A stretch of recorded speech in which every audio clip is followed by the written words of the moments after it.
Hello friends, हम पढ़ रहे थे कोऑर्डिनेशन केमिस्ट्री, जिसमें हम क्रिस्टल फील्ड थ्योरी के बारे में पढ़ रहे थे कि क्रिस्टल फील्ड थ्योरी में आयनिक बॉन्ड होता है और कैसे आयनिक बॉन्ड होता है, उसकी वजह से डी ऑर्बिटल अपने डीजनरेसी कैसे स्प्लिट करते हैं उसके बारे में हमने पढ़ा था। हमने ऑक्टाहेड्रल, क्यूबिक और स्क्वायर प्लेनर की बात की थी कि ऑक्टाहेड्रल होता है, उसके अंदर 6 लिगेंड आते हैं मेटल के। ये जब लिगेंड आते हैं तो डी ऑर्बिटल स्प्लिट हो जाते हैं। ये जो डी ऑर्बिटल 5 थे ये डिजनरेसी हो जाती है। हाइयर में 2 चले जाते हैं जो एक्सिस पे होते हैं, और जो बिटवीन द एक्सिस होते हैं वो 3 लोअर एनर्जी पे चले जाते हैं, जिन्हें हम T2G बोलते हैं, इन्हें हम EG बोलते हैं। और इनके बीच जो एनर्जी गैप होता है T2G और EG जब स्प्लिट हो गए, इन्हें हम रिप्रेजेंट करते हैं डेल से। और ऑक्टाहेड्रल के O की बात करते हैं। इसी प्रकार हमने टेट्राहेड्रल के लिए पढ़ा था। टेट्राहेड्रल के लिए क्या पढ़ा था हमने? क्यूब होता है जिसमें टेट्राहेड्रली लिगेंड आते हैं। टेट्राहेड्रली लिगेंड आते हैं तो डी ऑर्बिटल वापस स्प्लिट हो जाते हैं। किधर? इस बार कहाँ चले जाते हैं? 3 ऊपर चले जाते हैं, 2 नीचे चले जाते हैं। इन्हें हम बोलते हैं T2, इन्हें हम बोलते हैं E। और इनके बीच का गैप भी क्या कहलाता है? डेल। लेकिन क्या हम बताते हैं? Del T, del T। यहाँ पे हमने देखा था कि इसका एनर्जी गैप इसके del T is equal to होता था 4/9 डेल नोट। ये भी हमने देखा था 4/9 डेल नोट होता है कि ये एनर्जी गैप बहुत कम होता है। ये एनर्जी गैप क्या होता है? बहुत कम होता है। ये हमने पढ़ लिया था। आज हम बात करेंगे इस एनर्जी गैप को फैक्टर कौन से अफेक्टिंग करते हैं। ये जो डेल है, ये जो एनर्जी गैप है, जब ऑर्बिटल स्प्लिट होते हैं तो इनके बीच में जो एनर्जी गैप होता है उसे कौन कौन से फैक्टर अफेक्ट करते हैं, ये एनर्जी गैप किन किन चीज़ों पे डिपेंड करता है, वो आज हम पढ़ेंगे। ठीक है, तो आज का अपना टॉपिक है factor affecting del. Energy gap del को कौन कौन से फैक्टर अफेक्ट करते हैं? तो 2 चीज़ें अफेक्ट करती है। एक तो होती है मेटल और एक होती है लिगेंड। क्योंकि डेल किन 2 चीज़ों पर डिपेंड करती है? एक तो मेटल पे, और एक करती है लिगेंड पे कि लिगेंड कौन सा आ रहा है। तो मेटल में हम जानते हैं कि हमने पढ़ाया था जब मैंने क्रिस्टल फील्ड पढ़ाई थी, क्या होता है कि मेटल के ऊपर पॉजिटिव चार्ज होता है, लिगेंड इसकी तरफ अट्रैक्ट होता है, और जितना ज़्यादा अट्रैक्ट होगा उनके बीच में उतना ही ज़्यादा इंट्रैक्शन होगा, और जितना ज़्यादा इंट्रैक्शन होगा उतना ही ज़्यादा क्या होगी? स्प्लिटिंग होगी। ये मैंने बताया था कि मेटल लिगेंड आता है, फील्ड लगाता है, तो यहाँ पे जो ऑर्बिटल है डी वो इस फील्ड को महसूस करता है। तो मेटल और लिगेंड के बीच में जितना ज़्यादा इंटरेक्शन होगा, लिगेंड उतना ही पास आएगा, और उतना ही ज़्यादा ये ऑर्बिटल इसे महसूस करेगा, और उतना ही ज़्यादा एनर्जी गैप हो जाएगा। तो हम मेटल के बारे में हम सीधा से बोल सकते हैं कि जितना ज़्यादा इंट्रैक्शन जितना ज़्यादा उतना डेल ज़्यादा, उतना ही क्या होगा? डेल ज़्यादा होगा। और इंट्रैक्शन किस चीज़ पर डिपेंड करता है? मेटल का जेड इफेक्टिव जितना ज़्यादा है। मेटल जितना ज़्यादा लिगेंड को अट्रैक्ट कर पा रहा है, मेटल लिगेंड को जितना ज़्यादा अट्रैक्ट कर पा रहा है, उतना ही उसका एनर्जी गैप क्या होगा? ज़्यादा होगा। ठीक है, तो मेटल में हमारे पास 3 फैक्टर डिपेंड करेंगे। सबसे पहले हम मेटल के फैक्टर पढ़ते हैं। सबसे पहले हम पढ़ते हैं मेटल के फैक्टर। तो मेटल में पहला फैक्टर है ऑक्सीडेशन स्टेट। पहला है ऑक्सीडेशन स्टेट। तो अपने को पता है कि ऑक्सीडेशन स्टेट यदि मैं इंक्रीज करता हूं, जितना ज़्यादा करता हूं, तो जेड इफेक्टिव क्या होगा? इंक्रीज होगा। और जेड इंक्रीज होगा तो डेल क्या होगा? इंक्रीज होगा। सबके लिए बात कर रहा हूं मैं, टेट्राहेड्रल, ऑक्टाहेड्रल, स्क्वायर प्लेनर, सभी के लिए ऑक्सीडेशन स्टेट यदि इंक्रीज होता है तो जेड इफेक्टिव इंक्रीज होगा, और जेड इफेक्टिव इंक्रीज होगा तो डेल भी क्या होगा? इंक्रीज होगा, चाहे वो डेल ओ हो, चाहे डेल टी हो, चाहे डेल स्क्वायर प्लेनर हो। ठीक है, जैसे देखना इनकी क्या होगा? डेल फॉर मेटल +4 के लिए सबसे ज़्यादा होगा डेल मेटल +3, डेल मेटल +2। यदि मेटल पे चार्ज बढ़ाता हूं तो उनके बीच का एनर्जी गैप क्या होता है? बढ़ता है। जो डेल है वो क्या होता है? इंक्रीज होता है।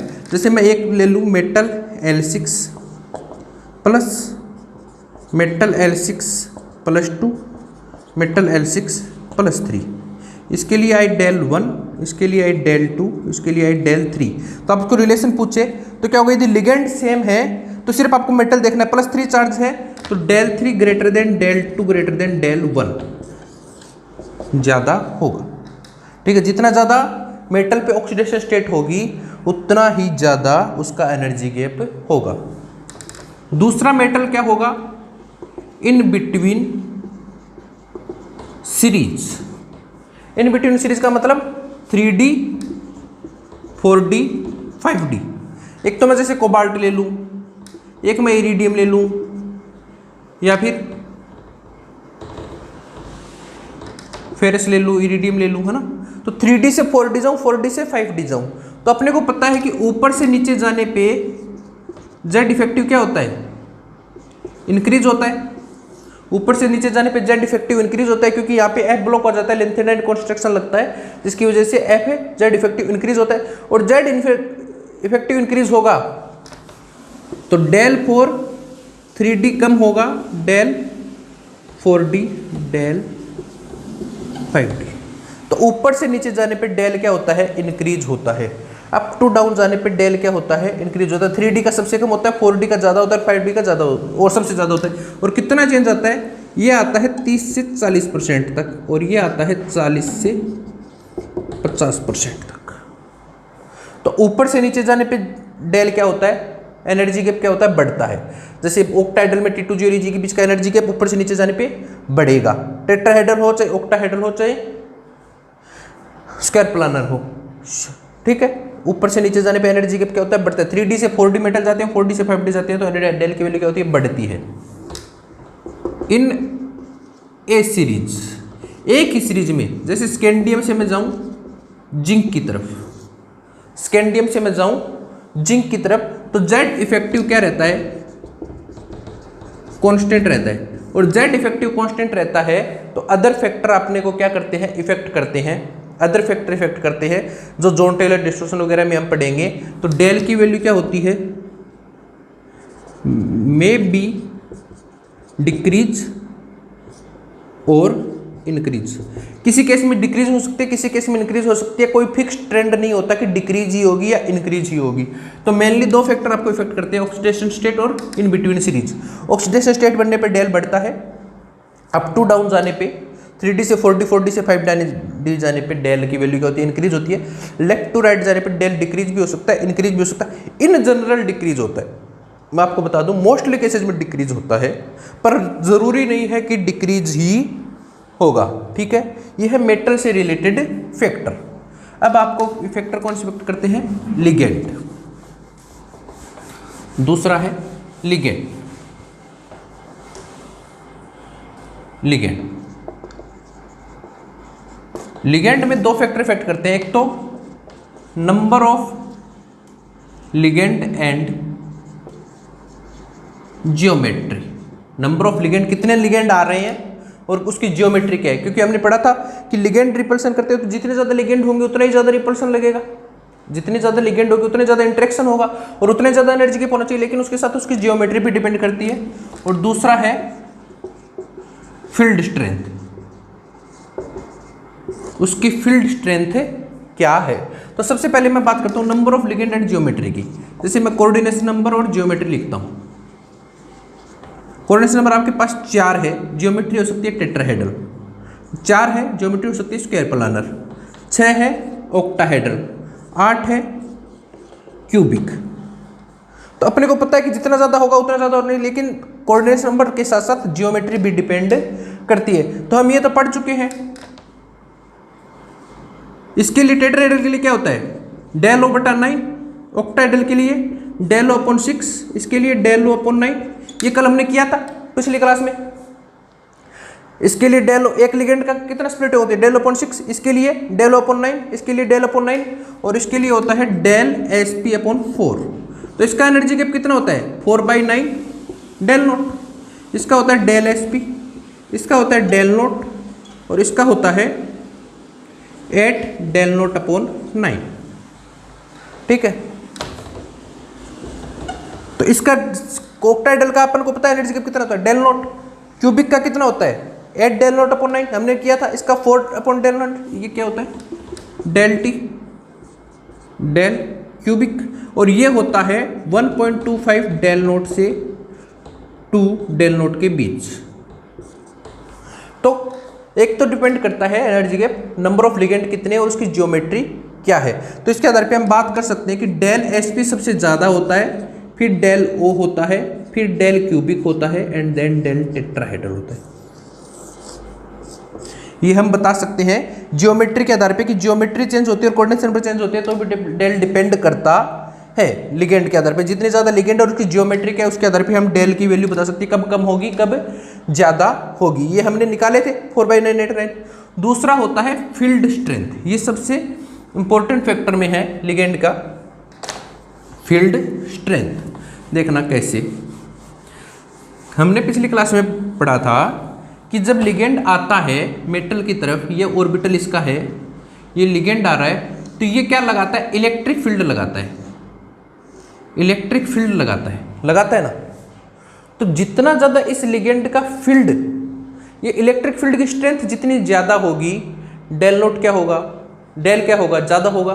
क्योंकि ये जब लिगेंड फील्ड लगाता है, इलेक्ट्रिक फील्ड लगाता है, ये फील्ड लगाता है, इसकी स्ट्रेंथ जितनी ज़्यादा होगी, इंटरेक्शन उतना ही ज़्यादा होगा और उतना ही ज़्यादा क्या होगा, गैप होगा। तो डेल क्या होगा, directly proportional to field strength. जितनी ज़्यादा फील्ड स्ट्रेंथ होगी डेल उतना ही क्या होगा, ज़्यादा। इसका ग्राफ भी बना सकते हैं हम, डेल और फील्ड स्ट्रेंथ। तो जितना ज़्यादा फील्ड स्ट्रेंथ बढ़ेंगे डेल क्या होता जाएगा, बढ़ता जाएगा। पहले ये इतना था, फील्ड स्ट्रेंथ बढ़ी तो और हो गया, और फील्ड स्ट्रेंथ बढ़ी तो और हो गया, और फील्ड स्ट्रेंथ। डेल और फील्ड स्ट्रेंथ के बीच में ग्राफ कैसा आएगा, ऐसा आएगा। फील्ड स्ट्रेंथ बढ़ने पे डेल क्या हो गया, बढ़ेगा। ये जो फील्ड स्ट्रेंथ है ये निकाली गई है एक्सपेरिमेंटर निकाली गई है। हर लिगेंड के लिए अलग अलग एक्सपेरिमेंट करके निकाली गई है कि हर लिगेंड के लिए फील्ड स्ट्रेंथ उसकी क्या होती है, और इसके आधार पे एक टेबल बनाई गई जिसे हम बोलते हैं स्पेक्ट्रोकेमिकल सीरीज। और उसके आधार पे हमने क्या निकाला कि सबसे कम iodine, bromine, chlorine, fluorine, H2O, NH3, EN, CN, CO, ये एक सीरीज निकाली हमने कि ये जाने पे फील्ड स्ट्रेंथ बढ़ती है। इनकी सबसे ज़्यादा फील्ड स्ट्रेंथ किसकी होती है, CO की। स्पेक्ट्रोकेमिकल सीरीज में सबसे ज़्यादा फील्ड स्ट्रेंथ किसकी होती है, CO की। यानी कि CO के लिए सबसे ज़्यादा एनर्जी गैप होगा। तो डिपेंड करती है लिगेंड पे, लिगेंड कौन सा आ रहा है उसकी जितनी ज़्यादा फील्ड स्ट्रेंथ होगी उतना ही ज़्यादा ये क्या होगा, एनर्जी गैप होगा। ठीक है, ये है फील्ड स्ट्रेंथ। यहाँ पे स्ट्रॉन्ग और वीक लिगेंड का कोई कॉन्सेप्ट नहीं है, ये हम बाद में करेंगे। ये फील्ड स्ट्रेंथ है कि जैसे जैसे बढ़ता जाता है लिगेंड की, ये एक्सपेरिमेंटल है सारी की सारी सीरीज। इसका एक तरीका बता देता हूँ कि कार्बन, नाइट्रोजन, ऑक्सीजन और हेलोजन, इसका ऑर्डर ये रहता है। ये ट्रिक है आपकी कि क्या ऑर्डर रहता है। आपको यदि ये याद नहीं रहे तो सबसे ज़्यादा कार्बन डोनर वाले आते हैं, फिर आते हैं नाइट्रोजन डोनर वाले, फिर आते हैं ऑक्सीजन डोनर वाले, लास्ट में आते हैं हेलोजन। यदि आपको फील्ड स्ट्रेंथ का एक ट्रिक याद रखनी है तो सबसे पहले कार्बन डोनर वाले, फिर नाइट्रोजन डोनर वाले, फिर ऑक्सीजन डोनर वाले, फिर हेलोजन डोनर। ये क्यों आते हैं ये हम पढ़ेंगे MOT में। ठीक है, तो ये फील्ड स्ट्रेंथ एक्सपेरिमेंटल था जिसे स्पेक्ट्रोकेमिकल सीरीज बताएगी। ये बताएगी कि इस प्रकार से ऑर्डर एक्सपेरिमेंट से निकाला गया कि यानी कि ये लिगेंड का ये टेबल आपको याद करनी पड़ेगी। सबसे ज़्यादा स्ट्रॉन्ग होता है, सबसे ज़्यादा फील्ड स्ट्रेंथ इसका होगा, तो इसके लिए सबसे ज़्यादा एनर्जी गैप होगा। डेल सबसे ज़्यादा इसके लिए होगा, इसका इससे कम होगा, इसका इससे कम होगा। ठीक है, ये याद रखने का तरीका सबसे ज़्यादा है कि कार्बन वाले, फिर नाइट्रोजन वाले, फिर ऑक्सीजन वाले, फिर हेलोजन वाले। ठीक है, जैसे आपको रेंडमली कुछ भी दे दे, जैसे आपको दे दिया CO, आपको दे दिया पिरीडीन, आपको दे दिया ऑक्जिलेटो और आपको दे दिया फ्लोरीन। आपसे पूछे कि सबसे ज़्यादा फील्ड स्ट्रेंथ किसकी होगी, तो याद रखना सबसे ज़्यादा कार्बन वाला होगा, फिर नाइट्रोजन वाला, फिर ऑक्सीजन वाला, फिर इसके डोनर कौन है, नाइट्रोजन, इसमें डोनर कौन है, ऑक्सीजन, इसमें कौन है, फ्लोरीन। तो ऑर्डर ये आ जाएगा। ठीक है, ये डिपेंड करती है फील्ड स्ट्रेंथ जो एक्सपेरिमेंटल निकालेगी। इस सीरीज को बोलते हैं स्पेक्ट्रोकेमिकल सीरीज। ठीक है, अब बात करते हैं हम concept of strong field ligand और वीक फील्ड लिगेंड। अभी हमने स्ट्रॉन्ग फील्ड और वीक फील्ड की बात नहीं की, अब बात करता हूं मैं concept of strong field ligand and weak field ligand. ये क्या है, स्ट्रॉन्ग फील्ड लिगेंड। हमने फील्ड तो देख लिया कि कब ज़्यादा है कब कम है, लिगेंड हम जानते ही हैं, तो जिसका फील्ड बहुत ज़्यादा होता है उसे हमने बोल दिया कि स्ट्रॉन्ग है, जिसका कम होता है हमने बोल दिया वीक है। लेकिन वो दोनों चीज़ों पर डिपेंड करता है, मेटल पे भी और लिगेंड पे भी। देखना जैसे, और या फीलिंग ऑफ ऑर्बिटल्स। तो सबसे पहले मैं बात कर रहा हूँ कोऑर्डिनेशन नंबर 6 की। कोऑर्डिनेशन नंबर 6 में स्प्लिटिंग कैसे हुई थी? ये हुई थी, ये 2 ऊपर, ये 3 नीचे, यही हुई थी ना। देखना, एक इलेक्ट्रॉन यहां पर आ जाएगा, दूसरा यहां पर आ जाएगा, तीसरा यहां पर आ जाएगा। D3 तक कोई कॉन्सेप्ट नहीं है, तीनों यहीं पर रह जाएंगे, है ना। अब D4 जैसे ही आया, D4, D3 तक कुछ भी नहीं है, स्ट्रॉन्ग और वीक। VBT में मैंने बताया था D3 तक स्ट्रॉन्ग और वीक कुछ भी नहीं है।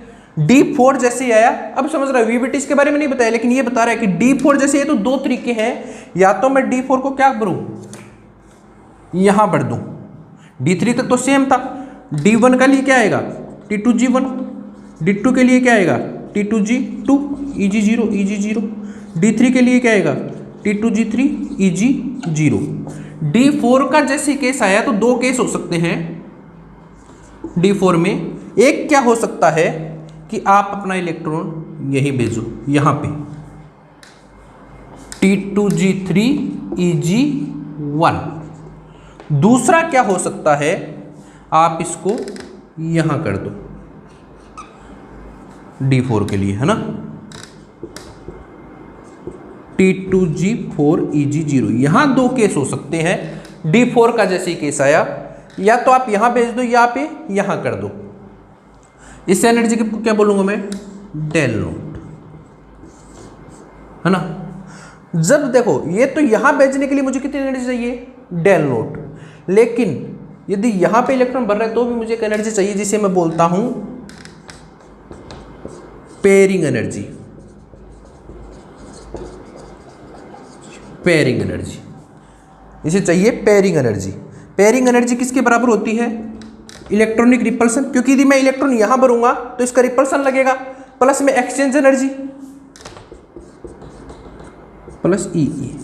ये समझ गया ना। देखो डेल नोट ये था, 3 बढ़ दिए, चौथे की 2 कंडीशन हो सकती है, तो इलेक्ट्रॉन यहां जाए या यहां जाए।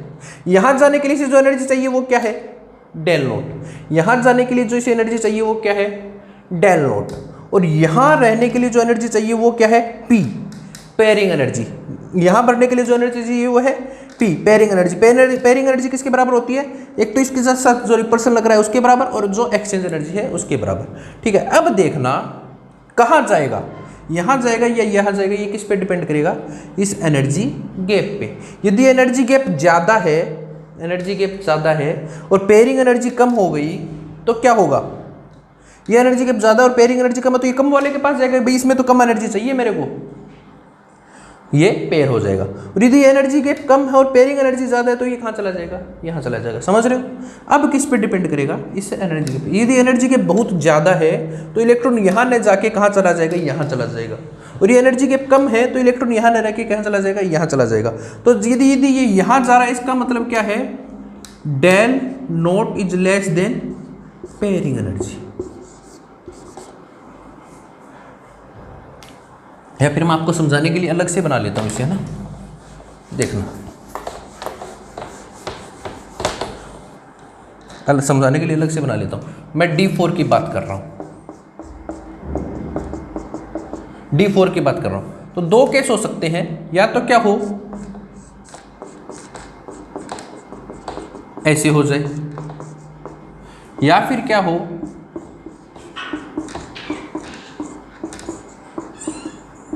ये इस प्रकार से बढ़ा जाए। नॉर्मली 3 भी है, चौथा या तो यहां बढ़ सकता है, ये यहां बढ़ सकता है। ये एनर्जी गैप क्या है, डेल नोट। ये एनर्जी गैप क्या है, डेल नोट। 2 कंडीशन हो सकती है। तो जब देखो यहां पे जाने के लिए जो एनर्जी चाहिए वो है डेल नोट, और पेयर होने के लिए जो एनर्जी चाहिए वो है पी, ई आर प्लस ई ई। इसे बोलते हैं पेयरिंग एनर्जी। Pairing energy. अब मैंने आपको बताया कि यदि एनर्जी गैप बहुत ज़्यादा है, बहुत ज़्यादा है, यदि डेल नोट ज़्यादा है पेयरिंग एनर्जी से, डेल नोट क्या है, ज़्यादा है पेयरिंग एनर्जी से, तो ये बहुत ज़्यादा है, तो आपके पास ये पेयरिंग एनर्जी कम है, तो कम एनर्जी चाहिए तो ये क्या हो जाएगा, पेयर हो जाएगा। यहाँ लोग कंफ्यूज हो जाते हैं कि पेयरिंग एनर्जी कम है, ये ज़्यादा है, तो अपने पास ये होना चाहिए। लोग कंफ्यूज हो जाते हैं। ये देखना डेल नोट ज़्यादा है, इसका मतलब कि इसका एनर्जी गैप ज़्यादा है, इसका एनर्जी गैप ज़्यादा है। इसका एनर्जी गैप ज़्यादा है तो इलेक्ट्रॉन कहाँ रहना पसंद करेगा, इलेक्ट्रॉन यहाँ जाना पसंद करेगा। समझ में आ गया ना। डेल नोट पेयरिंग एनर्जी ज़्यादा मतलब डेल नोट बहुत ज़्यादा है, पेयरिंग एनर्जी कम है, यानी कि इलेक्ट्रॉन को पेयर होने के लिए कम एनर्जी चाहिए। इसका मतलब क्या है, इलेक्ट्रॉन को पेयर होने के लिए इस डेल नोट से कम एनर्जी चाहिए, तो ये कम एनर्जी वाले में पेयर हो जाएगा। पेयर हो जाएगा तो यहाँ देखना एच की वैल्यू कितनी है, हाफ प्लस हाफ 1, तो 2s प्लस 1 कितना आ गया 3, 2s प्लस 1 कितना आ गया 3, 1 आ गया। तो ठीक है, यहाँ देखना इस कंडीशन में क्या होगा, पेयर नहीं हुआ, इसका मतलब क्या है, पेयरिंग एनर्जी ज़्यादा है डेल नोट से। पेयरिंग एनर्जी क्या है, डेल नोट से ज़्यादा। पेयरिंग एनर्जी ज़्यादा है तो एस की वैल्यू कितनी आ गई, half plus half plus half plus half 2, तो 2s प्लस 1 कितना आ गया 5। ये 5 है, ये 3 है, तो इसे हम बोलेंगे हाई स्विन, और इसे क्या बोलेंगे, लो स्पिन, LS और HS। तो D4 में दो केस हो सकते हैं, या तो पेयर हो जाए या ऊपर चला जाए। ऊपर चला गया तो हम बोलेंगे हाई स्विन है, इसे बोलेंगे लो स्विन है। यदि पेयर हो गए इसका मतलब डेल नोट क्या है, ज्यादा है, तो वो लिगेंड जो डेल नोट ज्यादा कर दे इस कंडीशन को बोलेंगे SFL, स्ट्रॉन्ग फील्ड लिगेंड। और पेयर नहीं किया तो इसे बोलेंगे, पेयर नहीं किया मतलब डेल नोट क्या है, बहुत कम है, डेल नोट बहुत कम है, तो इस प्रकार के लिगेंड को बोलेंगे हम वीक फील्ड लिगेंड, WFL। तो strong field ligand and weak field ligand का कॉन्सेप्ट समझ में आ गया कि यदि स्ट्रॉन्ग लिगेंड है तो डेल नोट ज़्यादा होता है, और डेल नोट ज़्यादा होता है तो ये पेयर हो जाता है। जब यदि ये इलेक्ट्रॉन को पेयर कर देगा, इनकी डेल नोट पेयरिंग एनर्जी से ज़्यादा हो जाए, तो उस प्रकार के लिगेंड को बोलेंगे स्ट्रॉन्ग फील्ड लिगेंड, और कंडीशन हो जाएगी लो स्विन। और यदि पेयरिंग डेल नोट कम रहे पेयरिंग एनर्जी से, तो हम बोलेंगे वीक फील्ड लिगेंड और बोलेंगे हाई स्विन। तो ये D4 पे काम करेगा, D4, D5, D6 और D7 इन चारों पे काम करेगा। D8 आते ही कोई SFL या WFL नहीं होगा, D8 पे नहीं होगा। क्यों नहीं होगा, D8 पे क्यों नहीं होगा, इसलिए नहीं होगा, देखना D8 ये कैसे 1 2 3 4 5 6 7 8 ऐसे भरो, चाहे आप ऐसे भरो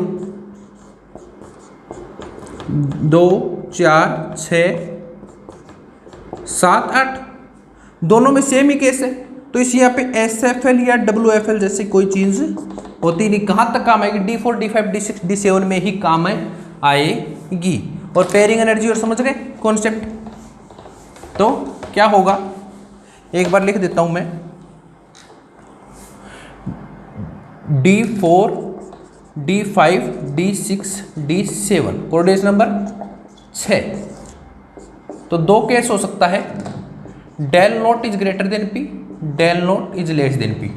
डेल नोट P से ज्यादा है, इसका मतलब क्या है, पेयरिंग होगी। इसका मतलब क्या होगा, पेयरिंग होगी। पेयरिंग होगी तो केस क्या होगा, लो स्विन होगा। लो स्विन होगा तो हम बोलेंगे strong field ligand. Del naught less than P है तो एक्साइटेशन होगा। एक्साइटेशन होगा तो हम बोलेंगे हाई स्विन। हाई स्विन बोलेंगे तो हम बोलेंगे वीक फील्ड लिगेंड। यह है कोऑर्डिनेशन नंबर 6 की बात। कोऑर्डिनेशन नंबर 4 में यदि मैं टेट्राहेड्रल लूं तो ऑलवेज हाई स्पिन होगा। ऑलवेज क्या होगा, हाई स्पिन होगा, क्योंकि मैंने बोला टेट्राहेड्रल में 4 ही लिगेंड होते हैं और कंट्रैक्शन इतना स्ट्रॉन्ग नहीं होता कि कोई भी लिगेंड ले लो हमेशा क्या रहेगा, हाई स्पिन रहेगा। कोई भी लिगेंड ले लो हमेशा क्या रहेगा, हाई स्पिन ही रहेगा in case of tetrahedral. In case of tetrahedral, आप कोई भी केस ले लो, हमेशा क्या रहेगा, हाई स्विन रहेगा। और टेट्राहेड्रल मैंने बताया था कब होता है, D1 से D7 तक एंड D10 का केस हो तो टेट्राहेड्रल ज्योमेट्री बनती है। ये हम वीबीटी में पढ़ चुके, T1 से D7 का केस हो, D10 का जेरो, तो टेट्राहेड्रल होती है और हमेशा क्या रहेगा, हाई स्विन ही रहेगा, चाहे कोई भी लिगेंड हो। ठीक है, अब हम बात करते हैं, ये हमने हाई स्विन और लो स्विन का केस पढ़ लिया कि कब वीक फील्ड लिगेंड होगा, कब स्ट्रॉन्ग फील्ड लिगेंड होगा। अब हम बात करते हैं कि कब कौन सा लिगेंड किसके तरह बिहेव करेगा, कौन कब स्ट्रॉन्ग होगा, कौन कब वीक होगा। तो मैं सबसे पहले बात करता हूं कोऑर्डिनेट नंबर 6 की, और सीरीज क्या है, और मेटल क्या है, 3D सीरीज का है। मेटल क्या है, 3D सीरीज का है। तो आपके पास एक टेबल है, iodine, bromine, chlorine, fluorine, H2O, NH3, EN, CN, CO। ये आपके पास क्या थी, स्पेक्ट्रोकेमिकल सीरीज थी। मैं मेटल ले रहा हूँ, 3D कोऑर्डिनेट नंबर ले रहा हूँ 6। तो यदि आपके पास मेटल क्या है,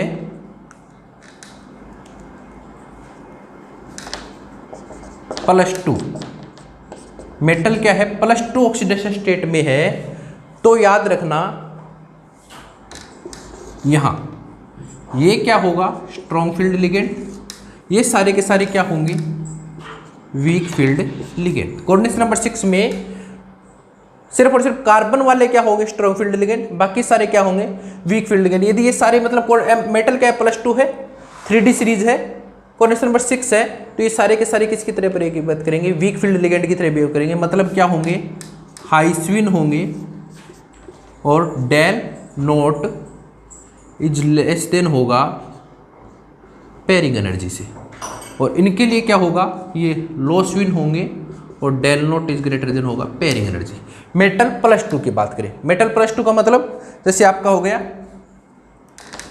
FeH2O6 +2, FeH2O6, तो 3D का मेटल है, कोऑर्डिनेट नंबर 6 है, +2 है, तो ये लाइन याद रखा, यहां से इधर होगा स्ट्रॉन्ग फील्ड लिगेंड, इससे इधर होगा, मतलब नाइट्रोजन, ऑक्सीजन और हेलोजन क्या होंगे, वीक फील्ड में, कार्बन वाले क्या होंगे, स्ट्रॉन्ग फील्ड लिगेंड में। यदि मेटल क्या है, सॉरी मेटल है +3 है, तो आपको कौन सी लाइन याद रखनी है, ये याद रखना, मेटल +3 के लिए आपको याद रखनी है, फिर से मैं लिख देता हूं, iodine, bromine, chlorine, fluorine, H2O, NH3, EN, CN, CO। यदि मेटल +3 है तो ये लाइन आएगी यहां से, यहां से का मतलब क्या है कि जो नाइट्रोजन और वाले ये सारे हैं, ये तो क्या होंगे, स्ट्रॉन्ग फील्ड लिगेंड, ये सारे क्या होंगे, वीक फील्ड लिगेंड, यानी कि हाई स्विन, लो स्विन। ठीक है, लेकिन ऑक्सीजन वाले में बीच से लाइन निकाली, इसका मतलब क्या है, इसका मतलब है कि ऑक्सीजन वाले लिगेंड कौन से आ गए, जैसे O2-2, ऑक्जिलेटो, वाटर, जो भी ऑक्सीजन डोनर लिगेंड हैं वो क्या हैं, Mn+3, Fe+3, इनके साथ तो क्या रहेंगे, हाई स्विन, इनके साथ तो क्या रहेंगे, ये लाइन मैं इधर कर देता हूँ ना, ये आपको समझाने के लिए ये रहा, और CO+3 किस में आएगा, लो स्विन में, और ये किस में रहेंगे, हाई स्विन में। ऑक्सीजन डोनर कौन कौन से, O2-, ऑक्जिलेटो, वाटर, इन लिगेंड की oxygen donor ligand Mn+3, Fa+3 है तो हाई स्विन, कोबाल्ट +3 के साथ ये क्या आएंगे, लो स्विन, Cr+3, सिर्फ इसके साथ याद रखना हमेशा क्या रहेगा, लो स्विन रहेगा। ठीक है, और मेटल यदि क्या है, +4 है, तो सारे के सारे क्या हो जाएंगे, स्ट्रॉन्ग फील्ड लिगेंड। ये एक्सपेरिमेंटल डाटा है, यदि मेटल +2 है तो ये स्ट्रॉन्ग लिगेंड, ये वीक लिगेंड। मेटल +3 है तो वाटर से लाइन निकलेगी, यानी कि ऑक्सीजन डोनर्स कोबाल्ट +3 के तो क्या होंगे, लो स्विन, स्ट्रॉन्ग फील्ड, और इनके लिए क्या होंगे, वीक फील्ड। और मेटल +4 है तो सारे के सारे क्या होंगे, स्ट्रॉन्ग फील्ड लिगेंड ही होंगे। ठीक है, ये है कोऑर्डिनेशन नंबर 6 3D सीरीज के लिए। ये याद रखना, ये किसके लिए है, 3D सीरीज के लिए। अब मैं बात करता हूं 4D 5D के लिए। ठीक है, ये आप स्क्रीनशॉट ले लीजिए। अब मैं बात करता हूं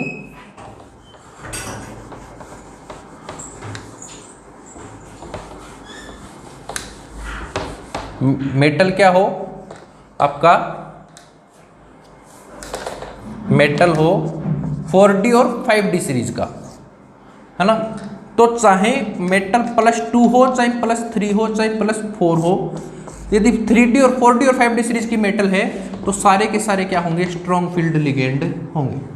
सारे के सारे स्ट्रॉन्ग फील्ड लिगेंड होंगे, मतलब क्या होगा, लॉस्ट विन का केस होगा। जैसे यदि आपका इरिडियम है, ओस्मियम है, प्लेटिनम है, प्लेडियम है, कोई भी मेटल हो, हमेशा क्या होगा, स्ट्रॉन्ग फील्ड लिगेंड होगा 4D और 5D में। 3D के केस मैंने आपको बता दिए। ठीक है, ये आइडेंटिफाई करने के तरीके, कब आपको स्ट्रॉन्ग फील्ड मानना है, कब आपको वीक फील्ड मानना है। अब मैं बात कर रहा हूँ कोऑर्डिनेशन नंबर 4 की। अब मैं बात कर रहा हूँ कोऑर्डिनेशन नंबर 4 की।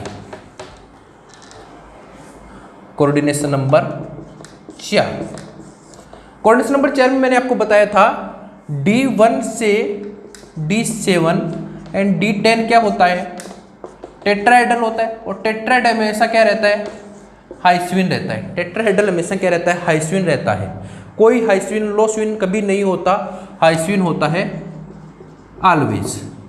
सिर्फ और सिर्फ D8 और D9 ये दोनों केस क्या हो सकते हैं, स्क्वायर प्लानर हो सकता है, या तो यह क्या हो सकता है, टेट्राहेड्रल हो सकता है। ये मैंने आपको बताया था। स्क्वायर प्लानर कब होता है, जब स्ट्रॉन्ग फील्ड लिगेंड हो। ये कब होता है, जब वीक फील्ड लिगेंड हो। तो मैं बात कर रहा हूँ सिर्फ D8 और D9 की। D8 और D9 की सीरीज क्या ले रहा हूँ, 3D सीरीज क्या ले रहा हूँ, 3D ले रहा हूँ। तो देखना, वही ले लिया मैंने, iodine, bromine, chlorine, fluorine, H2O, NH3, EN, CN और CO, ये ले लिया मैंने, है ना। किसके बात कर रहा हूँ, 3D सीरीज की, D8 और D9 के केस की। इसमें तो हमेशा इसमें रहता है D8 और D9 के केस की। यदि क्या है, टेट्राहेड्रल है तो वीक फील्ड लिगेंड। यदि आपका M+2 है, M+2 है तो ये आपकी लाइन आएगी यहाँ से, यानी कि नाइट्रोजन और कार्बन वाले सारे क्या होंगे, स्ट्रॉन्ग फील्ड लिगेंड। ये क्या होगा, weak field ligand. Strong field ligand होगा तो क्या होगा, लो स्विन। ये क्या होगा, हाई स्विन। लो स्विन है तो स्ट्रक्चर क्या हो जाएगी, स्क्वायर प्लानर मोस्टली। और ये क्या हो जाएगी, टेट्राहेड्रल। D8 D9 की बात कर रहा हूँ, स्ट्रक्चर क्या हो जाएगी, स्क्वायर प्लानर। ये क्या हो जाएगी, टेट्राहेड्रल। ठीक है, तो कब टेट्राहेड्रल और कब स्क्वायर प्लानर समझ में आ गई।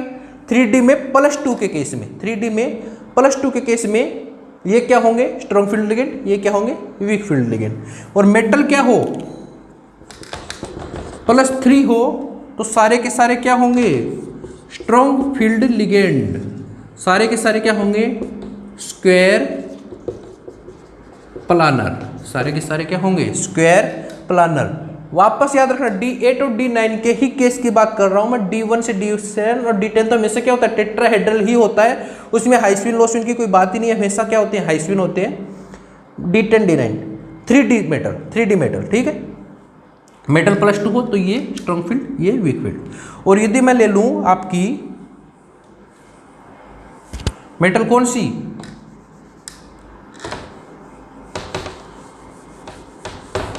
मेटल ले लूँ मैं आपकी 4D एंड 5D। तो चाहे आपका +2 हो चाहे +3 हो, सारे के सारे क्या होंगे, स्ट्रॉन्ग फील्ड लिगेंड। और हमेशा क्या होगा, स्क्वायर प्लानर। हमेशा क्या होगा, स्क्वायर प्लानर। ये आपको मैंने बताया कब आपको स्ट्रॉन्ग फील्ड लिगेंड मानना है, कब आपको वीक फील्ड लिगेंड मानना है। इसके आधार पे हम कुछ एग्जांपल करते हैं, देखना। इसके आधार पे हम कुछ एग्जांपल करते हैं। जैसे आपका मैंने लिया FeH2O6+3। तो देखना कोऑर्डिनेशन नंबर क्या है 6, मेटल क्या है 3D+3, metal +3 3D। Water oxygen donor किसकी तरह बिहेव करता है स्ट्रॉन्ग फील्ड लिगेंड। मैंने बताया कोड नंबर 6 हो 3D मेटल हो +3 ऑक्सीडेशन स्टेट हो तो आपका Fe+3 किसकी तरह बिहेव करता है ऑक्सीजन डोनर के साथ strong field ligand. Strong field ligand की तरह बिहेव करेगा तो क्या होगा लो स्विन होगा। और मैंने आपको वीबीटी में बताया है कि D6 लो स्विन हो तो आपका क्या बनता है हाइब्रिडेशन क्या होता है सॉरी वाटर किसकी तरह बिहेव करेगा वीक फील्ड लिगेंड की तरह। कोऑर्डिनेशन नंबर 6 3D+3 के साथ वाटर किसकी तरह बिहेव करता है वीक फील्ड लिगेंड की तरह। तो ये क्या होगा हाई स्विन होगा तो आप भर के भी देख सकते हो 1 2 3 4 5 Fe+3 D5 होता है ना 1 2 3 Fe+3 में D5 होते हैं 1 2 3 4 5 हाई स्विन। 500 भरे हैं तो हाइब्रिडेशन आप इससे भी देख सकते हो कि ये 500 तो भरे हैं तो हाइब्रिडेशन क्या होगा sp3d2 हाइब्रिडेशन होगा sp3d2। वरना आपको मैंने वीबीटी में बताया था कि D5 का केस हो और हाई स्विन हो तो हाइब्रिडेशन क्या होता है sp3d2। आउटर ऑर्बिटल कॉम्प्लेक्स ये कॉन्फ़िगरेशन हो गया n अनपेयर्ड इलेक्ट्रॉन कितने हो गए 5 अनपेयर्ड इलेक्ट्रॉन कितने हो गए 5 और अनपेयर्ड इलेक्ट्रॉन 5 हो गए तो ये केस क्या है डायमैग्नेटिक है कि पैरामैग्नेटिक है। आपको पता है कि यदि अनपेयर्ड इलेक्ट्रॉन प्रेजेंट हो तो केस क्या होता है पैरामैग्नेटिक ठीक है। ये है FeH2O6+3 की बात। यदि मैं लेता हूं आपसे जैसे केस कोबाल्ट H2O6+3 तो ये देखना 3D metal coordination number 6 3D metal +3 oxidation state water ligand. तो मैंने बताया था वाटर लिगेंड और कोबाल्ट +3 तो कौन सा होता है स्ट्रॉन्ग फील्ड लिगेंड लो स्विन। अब स्ट्रॉन्ग फील्ड लो स्विन भर के देख लो लो स्विन का मतलब 1 2 3 चौथा इलेक्ट्रॉन कहाँ जाएगा यहाँ पांचवा यहाँ छठा यहाँ D6 है ना ये D6 है तो हाइब्रिडेशन क्या हो जाएगा D2sp3 inner orbital complex cobalt +3 D6। लो स्विन का मतलब सारे के सारे अनपेयर्ड हो गए 1 2 3 4 5 6 n की वैल्यू कितनी हो गई 0 डायामैग्नेटिक। ये क्या हो जाएगा डायामैग्नेटिक। जैसे मैं आपकी बात करता हूं CrNH36+2 +3 CrNH36+3 तो Cr क्या है 3D+3 है और +3 के साथ नाइट्रोजन किसकी तरह बिहेव करता है स्ट्रॉन्ग फील्ड लिगेंड। +3 के साथ नाइट्रोजन किसकी तरह बिहेव करता है स्ट्रॉन्ग फील्ड लिगेंड की तरह बिहेव करता है और स्ट्रॉन्ग फील्ड लिगेंड की तरह बिहेव करता है। तो आप देख लीजिए क्या होगा स्ट्रॉन्ग फील्ड लिगेंड और ये क्या हो जाएगा स्ट्रॉन्ग फील्ड लिगेंड है तो लो स्विन। Cr+3 का मतलब क्या है D3 में तो लो स्विन हाई स्विन का केस ही नहीं होता न लो स्विन का केस होगा ना हाई स्विन का 2 3 यही भी रह जाएंगे बाकी तो कोई केस होगा ही नहीं। तो हाइब्रिडेशन क्या हो जाएगा D2sp3 inner orbital complex n = 3 paramagnetic. जैसे मैं आपसे 2 केस की बात करता हूं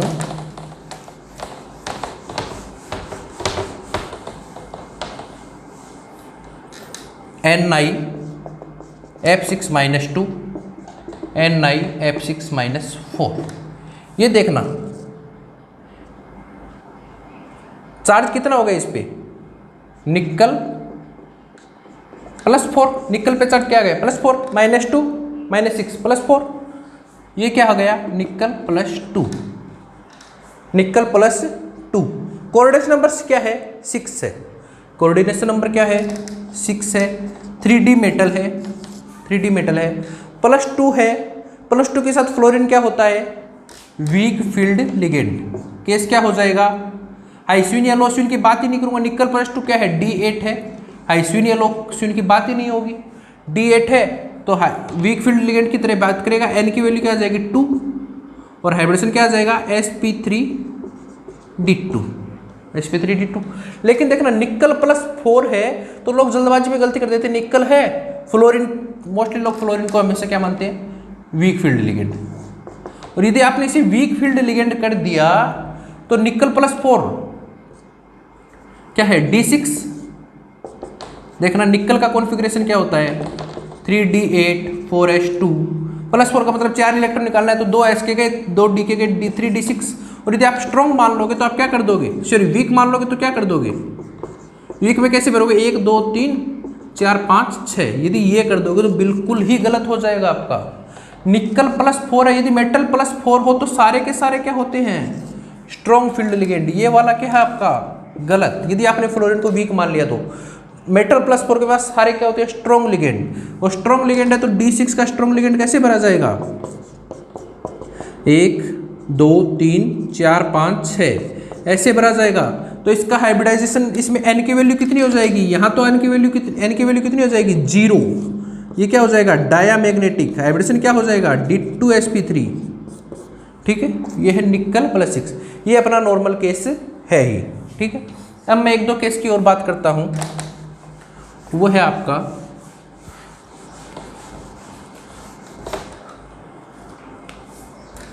NiCl4-2, NiCN4-2, PtCl4-2, NiCO4, ठीक है। इन 4 केस की बात करता हूं मैं।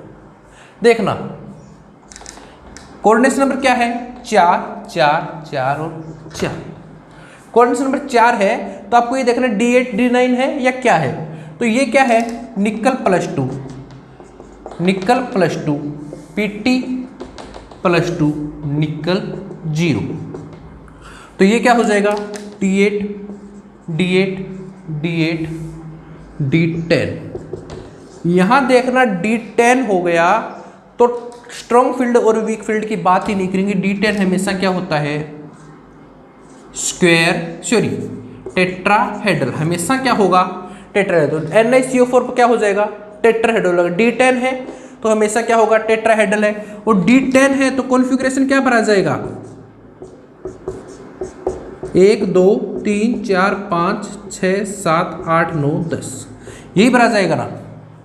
और टेट्राहेड्रल की हाइब्रिडेशन क्या होता है sp3 हाइब्रिडेशन हो जाएगा और डायामैग्नेटिक हो जाएगा, ये क्या हो जाएगा डायामैग्नेटिक हो जाएगा, ठीक है। अब इनकी बात करता हूं मैं, D8 है, कौन सी सीरीज है 3D, कौन सी सीरीज है 3D, कौन सी सीरीज है 4D। 4D में कोई भी लिगेंड हो हमेशा किसकी तरह बिहेव करता है स्ट्रॉन्ग फील्ड लिगेंड, 4D में कोई भी लिगेंड हमेशा किसकी तरह बिहेव करता है strong field ligand. Strong field ligand है तो कौन सा होगा square planar. D8 strong field ligand है तो कौन सी स्ट्रक्चर होगी स्क्वायर प्लानर, और स्क्वायर प्लानर है तो स्ट्रॉन्ग फील्ड का मतलब क्या है लोस्विन, लोस्विन है तो D8 लोस्विन कैसे भरा जाएगा 1 2 3 4 5 6 7 8, हाइब्रिडेशन क्या होता है DsP2, हाइब्रिडेशन क्या होता है DsP2, स्क्वायर प्लानर चारों है तो क्या होगा डायामैग्नेटिक, समझ में आ रहा है। D10 हमेशा टेट्राहेड्रल, कुछ देखने की जरूरत नहीं है, टेट्राहेड्रल तो हाइब्रिडेशन sp3 सारे के सारे पेयर्ड है डायामैग्नेटिक। Pt +2 4D सीरीज है, कोई भी लिगेंड हो हमेशा क्या होगा लोस्विन होगा, लोस्विन है तो चारों कपल हो गए, चारों कपल हो गए तो हाइब्रिडेशन DsP2, चारों कपल्ड है तो डायामैग्नेटिक स्ट्रक्चर स्क्वायर प्लानर। अब देखना D8 और D8 3D सीरीज, Cl और Cl, यहां मैंने बताया था आपको कौन सा कॉन्सेप्ट लगेगा स्ट्रॉन्ग फील्ड और वीक फील्ड। क्लोरीन किस में आता है वीक फील्ड लिगेंड, ये किस में आता है strong field ligand. Strong field ligand का मतलब लोस्विन, इसका मतलब हाइस्विन। लोस्विन का मतलब क्या है पेयर्ड इलेक्ट्रॉन हो जाएंगे, ये इलेक्ट्रॉन क्या हो जाएंगे पेयर्ड हो जाएंगे, ये खाली बच गया खाली बच गया तो हाइब्रिडेशन क्या हो जाएगा, DsP2। स्ट्रक्चर क्या हो जाएगी, स्क्वायर प्लानर। स्ट्रक्चर क्या हो जाएगी, स्क्वायर प्लानर। और क्या हो जाएगा, डायामैग्नेटिक। डायामैग्नेटिक। लेकिन ये क्या है, हाइस्विन। हाइस्विन का मतलब क्या है, स्ट्रक्चर क्या होगी, टेट्राहेड्रल। टेट्राहेड्रल है तो क्या आएगा, D8, 1 2 3 4 5। टेट्राहेड्रल में सलोस्विन 1 2 3 4 5 6 7 8। एन की वैल्यू क्या आ गई, 2, तो क्या आ गया, पैरामैग्नेटिक। पैरामैग्नेटिक आ गया, टेट्राहेड्रल हो ही गया, हाइब्रिडेशन हो जाएगा sp3। तो ये चारों बहुत इंपॉर्टेंट केस हैं नेट के लिए, गेट के लिए, IIT जेम के लिए, किसी भी MSc इंट्रेंस एग्जाम के लिए, BSc के लिए। NiCO4 tetrahedral, sp3 hybridisation, paramagnetic, strong field ligand, low spin, square planar. ठीक है, हम 2-3 अच्छे केसेस की और बात कर लेते हैं। ये समझ में आ गया, 1-2 अच्छे केसेस की और बात कर लेता हूं। देखना, नेक्स्ट केस लेता हूं मैं कॉपर का, K3CuCl4, K2CuCl4, KCuCl4। अब देखना, इसकी बात करता हूं तो चारों क्या है, कोऑर्डिनेशन नंबर 4 है, कोऑर्डिनेशन नंबर 4 है, कोऑर्डिनेशन नंबर 4 है, 3D की सीरीज है। यहां पे देखना, जब पोटेशियम को हटाएंगे तो -3, Cl -4, तो कॉपर क्या आ जाएगा, +1। समझ में आ रहा है ना, इसे चार्ज निकालना तो आता होगा ना। ये देखना, ये हो जाएगा CuCl4, कॉपर ये आ जाएगा तो -3, तो -3 कॉपर क्या आ जाएगा, +1। +1 का मतलब क्या है, कॉपर +1 का मतलब क्या है, D10। D10 ये देखना, जब मैं करूंगा तो ये क्या आ जाएगा, कॉपर +2। कॉपर +2 का मतलब D9। ये करूंगा तो कॉपर +3, D8। यही होगा ना, copper +1 D10, copper +2 D9, copper +3 D8। D10 हो गया, कुछ भी सोचने की जरूरत नहीं है, क्या होगा, टेट्राहेड्रल होगा। टेट्राहेड्रल होगा तो हाइब्रिडेशन क्या होगा, sp3 होगा। और D10 है तो सारे के सारे क्या होंगे, 10 इलेक्ट्रॉन बढ़ने हैं, बढ़ दो, क्या हो जाएगा, डायामैग्नेटिक हो जाएगा। समझ गए, इसकी स्ट्रक्चर पूछे तो D10 है, कुछ भी सोचने की जरूरत नहीं है, टेट्राहेड्रल होगा, sp3 हाइब्रिडेशन होगा, डायामैग्नेटिक होगा। ये D9 का केस है, ये D8 का केस है। सीरीज कौन सी है, 3D। अब देखना पड़ेगा अपने को, D9 D8 में स्ट्रॉन्ग फील्ड लो फील्ड का कॉन्सेप्ट लगता है। D9 का केस है, क्लोरीन क्या है, अपने को पता है, कोऑर्डिनेशन नंबर 4 के लिए क्लोरीन 3D सीरीज में क्या आती है, चार्ज क्या है, +2। ये याद रखना। अब वही टेबल निकालना, +2 3D, कोऑर्डिनेशन नंबर क्लोरीन क्या है, वीक फील्ड लिगेंड। ये क्या है, वीक फील्ड लिगेंड। केस क्या होगा, हाइस्विन। केस क्या होगा, हाइस्विन। हाइस्विन होगा तो स्ट्रक्चर क्या होगी, टेट्राहेड्रल। स्ट्रक्चर क्या होगी, टेट्राहेड्रल। और टेट्राहेड्रल है तो हाइब्रिडेशन क्या होगा, sp3। हाइब्रिडेशन क्या होगा, sp3। और n की वैल्यू क्या आ जाएगी, 1 आ जाएगी, तो क्या हो जाएगा, पैरामैग्नेटिक। n की वैल्यू आप निकाल लेना फिल करके।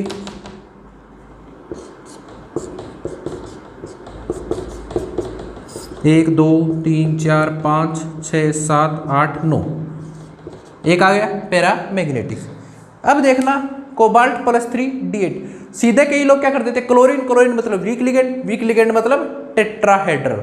बहुत बड़ी मूर्खता कर रहे हो, गलत की थी। क्लोरीन को तुम वीक लिगेंड मान के टेट्राहेड्रल कर रहे हो तो सबसे बड़ी गलती कर रहे हो अपनी जिंदगी की।